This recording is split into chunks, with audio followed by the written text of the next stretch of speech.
Ši evangelija bus skaitoma kitą sekmadienį. Medituosime visą savaitę. Iš Šventosios Evangelijos pagal Luką. Anu metu kartu su Jėzumi ėjo gausios minios. Atsigręžęs, jis tarė žmonėms: jei kas ateina pas mane ir nelaiko neapykantoje savo tėvo, motinos, žmonos, brolių, vaikų, seserų ir net savo gyvybės, negali būti mano mokinys.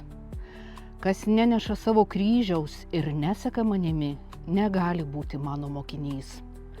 Kas iš jūsų, norėdamas pastatyti bokštą, pirmiau atsisėdęs neskaičiuoja išlaidų, kad įsitikintų, ar turės iš ko užbaigti?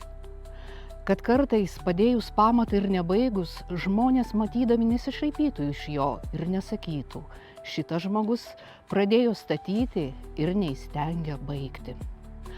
Arba koks karalius, traukdamas į karą su kitu karaliumi, pirmiau atsisėdęs nesvarsto, ar turėdamas 10 000 kareivių pajėgs stoti į kovą su tuo, kuris atsiveda 20 000.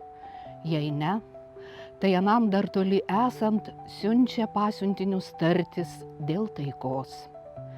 Taip pat kiekvienas iš jūsų, kuris neatsižada visos savo nuosavybės, negali būti mano mokinys.